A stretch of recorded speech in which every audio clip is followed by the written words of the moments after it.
Hello everyone and welcome back to the Bibliotek. Today we are in the fiction section to talk about this book over here, which is Bedlam by Derek Landy. This is the 12th book in the Skulduggery Pleasant series. Now if you've heard that and you thought, okay, well, I don't know what you're talking about, I have not read any of the books in the Skulduggery Pleasant series, I have no idea what's going on. Don't worry, because I am going to start this video by first giving you a quick overview of the Skulduggery Pleasant universe. I'm then going to give you a summary of what has happened in Bedlam with minimal spoilers, so that if you haven't read it and you're planning on reading it, you will still understand what's going on in this video. And then lastly, as always with my book reviews, I'm just going to give you some of my comments and just talk about some of the things that really stood out to me in this book. Alright, let's get started. Okay, so the Skulduggery Pleasant books are about a secret magical community which exists parallel next to the modern world. So the main character is a skeleton detective called Skulduggery Pleasant. And he used to be a human being. He died and he was resurrected, by which I mean that his consciousness was bound to his bones. His bones were then reanimated, and he is now a skeleton detective who solves mysteries within the magical world. In the first book, he meets a mortal girl called Valkyrie Kane. She then discovers the magical world, and what she knows about it, there is no turning back.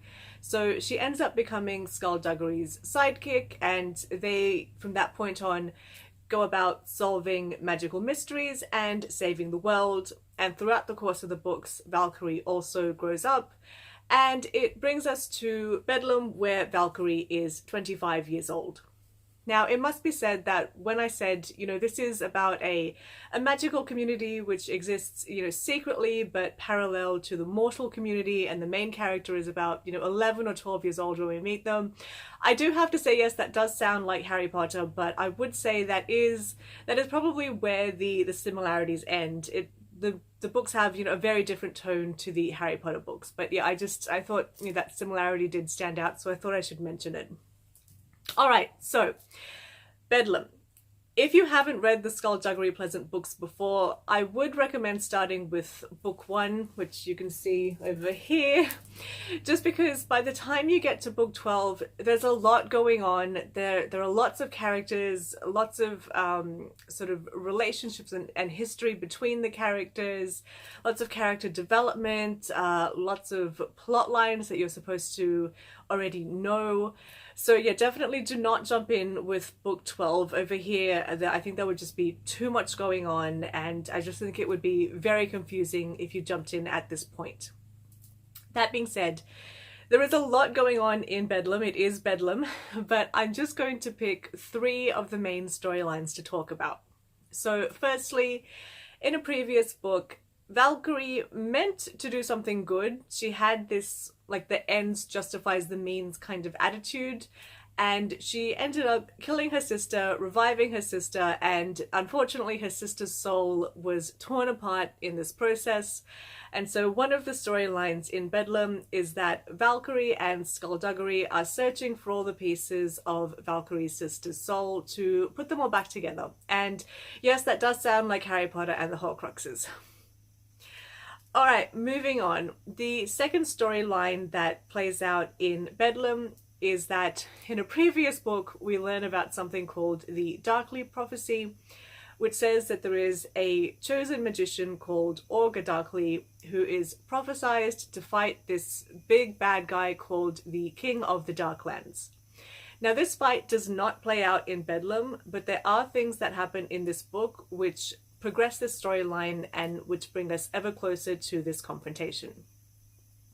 The third storyline that I want to talk about is the one of Abyssinia, who is a mage or a magician, and she wants to introduce the mortal world to the magical world. So in the past, these two worlds have remained separate because sorcerers have said humans or mortals will fear what they don't understand. They will see us as a threat. If we expose ourselves to them, they will think, they have to get us before we can get them.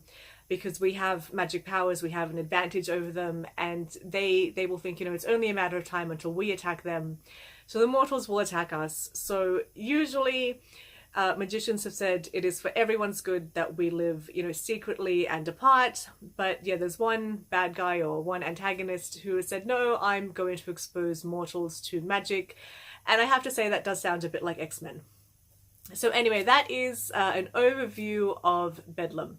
So now I'm just going to move on to some of the things that struck me about this book. So I'm going to start with some things that I didn't like, but I should probably start by saying that overall I did enjoy Bedlam. I have read all 15 books in the Skulduggery Pleasant universe.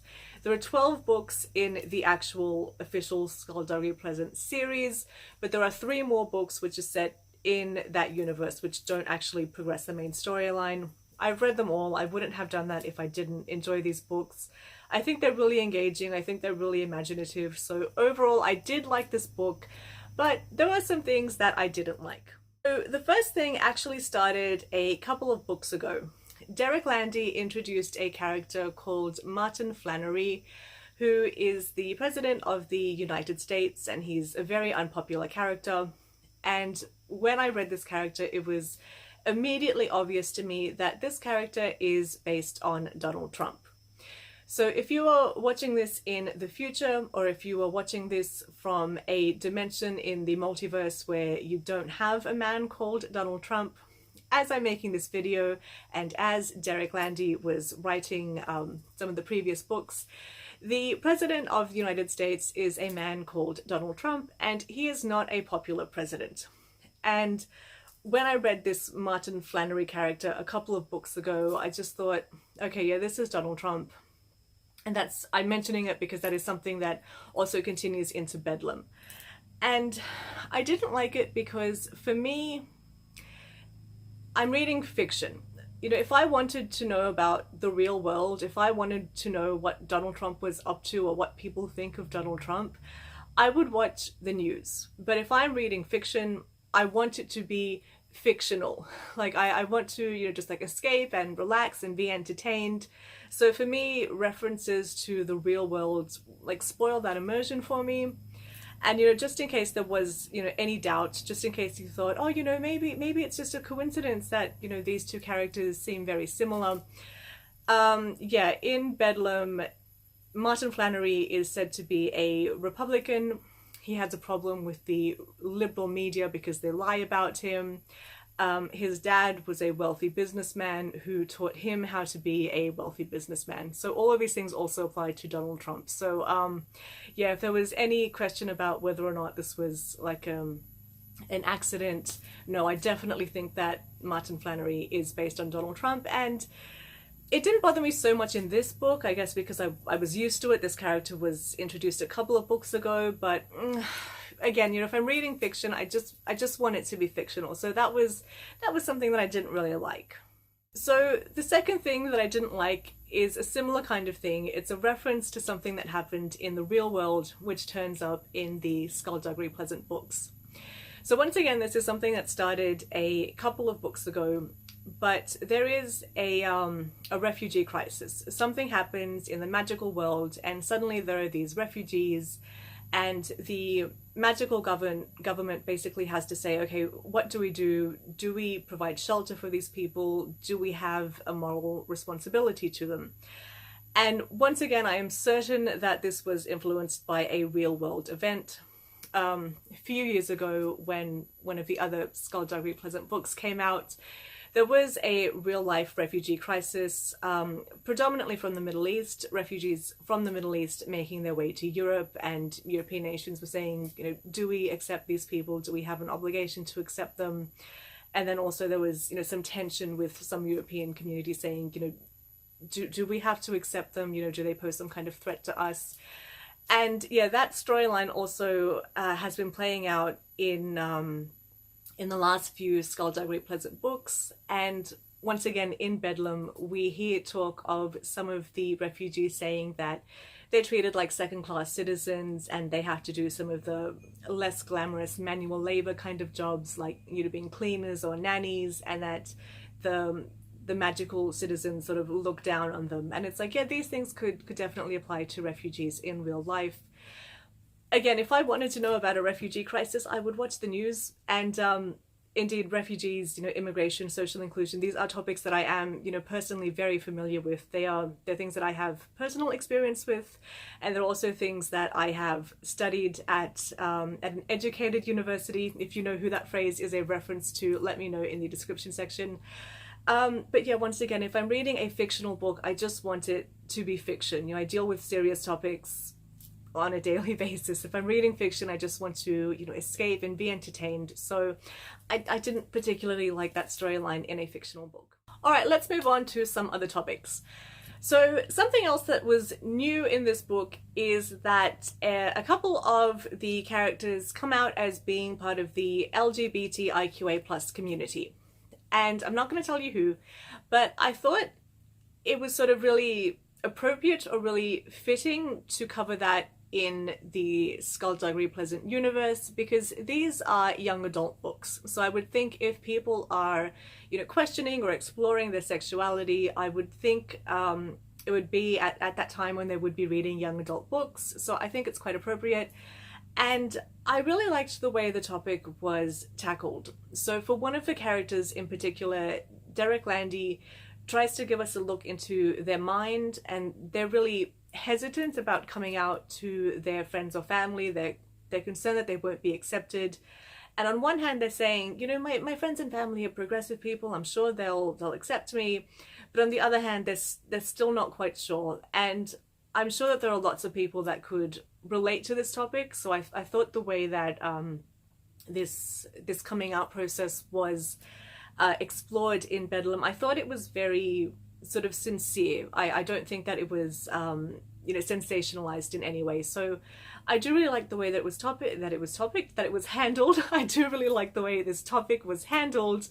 And I also think the way that this was introduced into the storyline again was really authentic. So there's a scene where two characters are catching up. They haven't seen each other in a while. They're like, hey, how are you? What's been happening? Are you dating anyone? And that feels like an authentic conversation that people would have when they haven't seen each other for a while. So yeah, I don't think this topic was sensationalized at all. And I think it was played out quite authentically. So I'm quite happy with the way that this part of the storyline played out.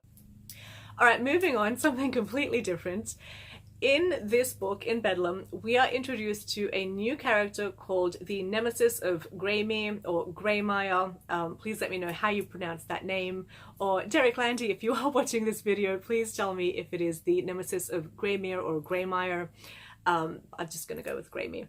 So this character, as soon as I read this character, I was like, okay, this is Pyramid Head from Silent Hill.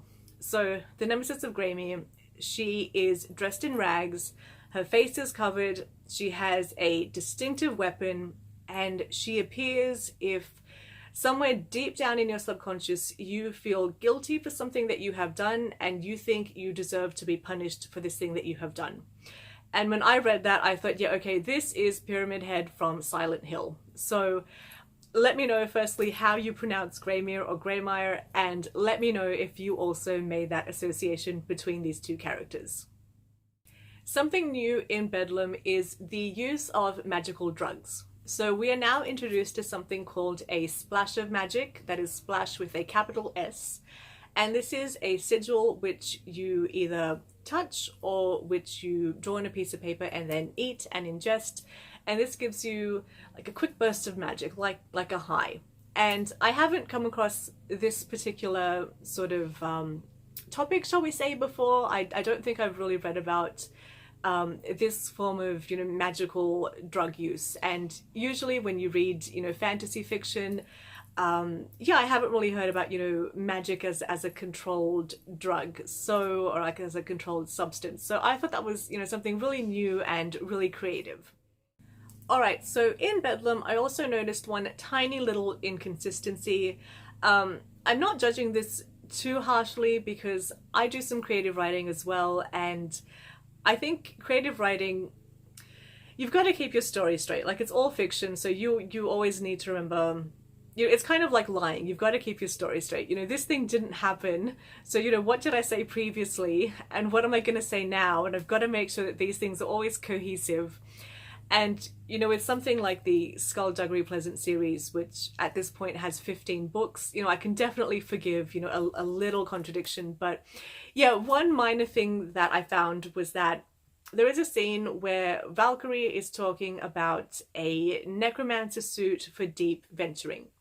So necromancers basically put on this suit which gives them life when they go exploring other worlds which are uninhabitable. Now I am going to call these people necronauts. I don't think I read that term in the book. I'm not going to claim that I invented the term necronaut, because can you imagine, like, if it was, written before and here I am trying to take credit for someone's work. But I don't remember reading that term, so I am going to refer to these necromancers as necronauts. So like astronauts, but dead worlds, necronauts. So anyway, Valkyrie is talking about one of these necronaut suits, and she's having to explain it to a necromancer. And I just think, why would you have to explain one of the tools of the trade to a necromancer? Like, if I'm talking to, a bricklayer, I wouldn't have to explain to them, what cement is, for instance. Or, if I'm talking to a driving instructor, I wouldn't have to explain to them what a car is. So I think it's a little bit inconsistent that Valkyrie has to explain what the necronaut suit is to a necromancer. But again, it's a very minor thing, but it's just something that I noticed, and I thought I would mention it in this video. Alright, so back on the topic of relationships, but this time I want to talk about peer pressure. So with the scene that I want to talk about, I'm going to be deliberately vague, because if I give away too much information, it could, spoil this scene, and I am trying to avoid spoilers in this video. But there is a scene where one of the characters wants to steal something, but they can't do it alone, so they're asking some other people to help them. And one of the people who they've asked for help has said, "No, I don't want to do that. It's stealing. It's breaking the rules. No, I'm really not comfortable with this." And this character, instead of saying, "Okay, you've said no, you said you're uncomfortable, I respect that, I'm not going to push you," this character tries to manipulate this person. And they're like, "Well, you do want to make me happy, don't you? Well, if you want to make me happy, then you'll help me steal this thing." And again, it's a minor thing, like this is just over a couple of pages, but yeah, I just thought this is not a healthy relationship. Like if you really care about someone, you wouldn't try to blackmail them or manipulate them. You would respect if they've said, "No, this thing makes me uncomfortable." You would respect that they've said no. So yeah, it's just a short scene. It just plays out over a couple of pages, but yeah, I noticed it. Now, look, I have to say that this is fictional, obviously, and it is necessary for this item to be stolen for the storyline to progress, so I completely understand that this is fictional. However, if we were to extrapolate it, if we were going to have a conversation about healthy relationships, in the real world, I would say that this person is being manipulative, but I completely understand, this is fiction. I'm not like trying to make a big deal out of it. I just want to point out, hey, like I read this and like I just had this thought. Anyway, moving on. Alright, so returning back to Valkyrie Kane. So one thing that I really noticed in Bedlam is that she is a really selfish character. So maybe this is something that has played out in the previous books, and I just, didn't really notice it quite as much, but in Bedlam, there are quite a few scenes where she wants something and she's basically like, "If I want it, I'm going to get it." And if people are saying, "No, for whatever reason, we can't do this, or this isn't allowed, or this is too risky, or no, I don't want to," there are quite a few times in this book where she's like, "Well, I want this thing, and one way or another, I'm going to get it." And again, from the storyline point of view, I get it. She is one of the main characters. If she was just, a regular person, minding her own business, she wouldn't have 12 books written about her. So again, from a storyline point of view, I completely get she needs to go on these adventures, and she needs to have these, character building moments, and she needs to establish, certain dynamics with certain characters so that the storyline can play out. But yeah, she just comes across as very selfish, and I just think, yeah, sometimes you might need someone to be like, look, Valkyrie, it's not all about you, and you don't always get what you want, and you're not special. There are plenty of people in the world who want things to play out a certain way, but the world doesn't revolve around them, and you can't just go around, you know, taking things by force. So again, it's a fictional story. This isn't like a major sticking point, but yeah, reading her character development, I think by the time I got to Bedlam, I just went, you are a very selfish person. No wonder there are lots of people who don't like you. All right, and now we come to my last point about Bedlam. So you may remember that in the introduction, I talked about this prophecy, which talks about a showdown between the King of the Darklands and Olga Darkly. So that fight doesn't play out in this book, but there is a scene towards the end where the King of the Darklands comes into his own, and I am making that deliberately vague because I don't want there to be spoilers. But there is a scene where there's like a quiet moment where the characters are all staring each other down, and you're thinking, all right, this is really happening. This fight is really going to happen. It definitely seems inevitable now. And I think that was supposed to be a powerful moment, but I've already seen this played out in the Skulduggery Pleasant series. So we've had very similar scenes with Melancholia St. Clair, Darkess, Abyssinia, Argedian, and now the King of the Darklands. So with these other four people, we've already had a scene where there was supposed to be like one ultimate bad guy, and Valkyrie and Skulduggery, you know, had to face off against them to save the world. And the first few times, yeah, maybe it was like, wow, okay, there's going to be an epic showdown. But with the King of the Darklands, this is the 5th time that we're going around this circle. So it's like the law of diminishing returns. The more you do the same thing, the less reward you get each time. Look, it's a minor criticism. I mean, if Derek Landy had fun writing this book, and if his books are still, you know, selling really well, again, I've bought all his books. I have enjoyed reading them. So, you know, if it ain't broke, don't fix it. So from a monetary point of view, if it's working, keep doing it. But yeah, the 5th time that we're doing the same storyline, I just went, we've been here and done this. And it's not so suspenseful. It's not quite so suspenseful the 5th time around, because I know what's going to happen. You know, as always, Valkyrie and Skulduggery are going to prevail. Like, I absolutely guarantee you Valkyrie and Skulduggery will prevail over the King of the Darklands, and then there'll be a few more books, and there'll be like another bad guy, and there's going to be an ultimate showdown with that bad guy. Like, I absolutely guarantee you that is what's going to happen again, and it's not really so surprising anymore. So that was my last point about Bedlam, but there is one final thing that I want to go on the record saying. So the chosen one in this prophecy is Olga Darkly. So he is prophesied to be the one to battle the King of the Darklands and win. However, he has a twin brother called Omen. And from the moment that I read about Omen, I was sure that actually there was a mix-up in the prophecy and that Omen actually ends up being the chosen one. Now, if you've read Bedlam, you might be going, but Vivienne, haven't you read Bedlam? There's a reason why that wouldn't happen. Yeah, I know, but, you know, I don't want to give away too many spoilers. But if you know what I'm referencing, you know, let's talk about it in the comment section. But yeah, I just want to go on the record saying I have always suspected that that was going to be the twist, that actually Omen was the chosen one and not Olga. Let's see how it plays out, but I just want to go on the record here and now and say that that is my suspicion. And that is it for this video. Thank you very much. Let me know what you thought of this review. Let me know if you agree with the things that I liked and didn't like, or if you want to say anything about the previous books or any of the previous characters that have shown up in other books. Yeah, let me know. I'm curious to know what you think. But that is it for me. Thank you very much for stopping by, and maybe I will see you next time.